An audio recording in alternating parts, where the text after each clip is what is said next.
Masaysayang araw po, it's showtime! Nitong nakaraang December 13, 2015, sumakabilang buhay si Benedict Anderson sa Indonesia. Isa siya sa pangunahing scholar ukol sa Timog Silangang Asya.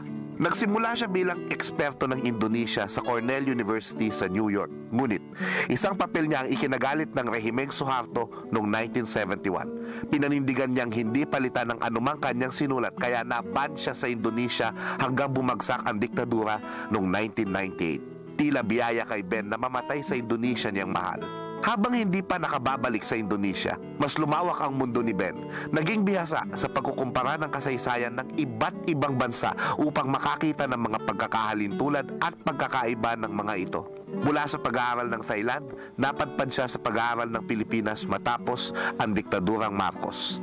Partikular na paborito niya ang pag-aaral ng mga nobela ni Rizal na tinawag niyang si Lolo Jose. Kaya nadagdag sa mga wikang alam niya ang Tagalog at Espanyol. Sa Pilipinas, hindi lamang siya nag-lecture, nakisalamuha siya sa mga karaniwang tao. Nanood ng mga pelikula, nakiusyoso sa gitna ng mga kudeta at tulad ng kwento ni Professor Ambeth Ocampo, interesadong umupo at makinig sa kanyang mga klase ukol kay Rizal sa UP. Ayon kay Ambeth, Anderson's presence made the students sit up and give Rizal a second look. Shame that if a foreigner was willing to waste his Saturday afternoons learning about Rizal, there must be something more to Rizal than meets the eye. Mula sa interes niyang ito sa Pilipinas, nakita niya na ang ating pagkakakilanlan bilang isang nasyon ay hindi dahil natural ito, kundi dahil ito ay isang ideyang nilikha mula sa kaisipan at sulatin ng mga bayaning ilustrado. Hindi ibig sabihin na ang nasyon ay hindi totoo o hindi authentic, kundi nabuo ng kaisipan. Maaring hindi komportable ang iba sa kaisipan na ito dahil ang lahat ay may kontekstong nasyonal. Subalit, hindi ito nakapagtataka na magmula itong ideya sa isang Irlandes na isinilang sa China at lumaki sa iba't ibang bansa. Isinulat niya ang aklat na Imagined Communities, isang ideyang isinalin ko sa isang papel bilang ang nasyon bilang hinirayang pamayanan.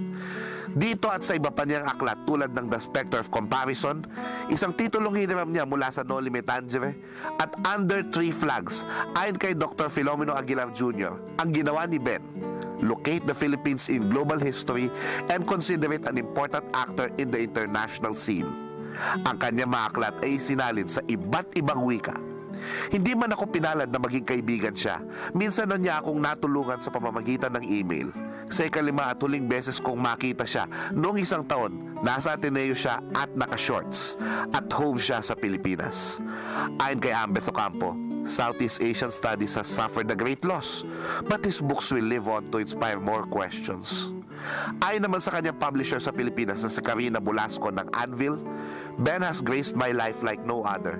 He has graced the lives of many of us like no other. Ben has privileged the life of our nation like no other. Salamat, Ben. Ako po si Xiao Chua, para sa Telebisyon ng Bayan. And that was Shout.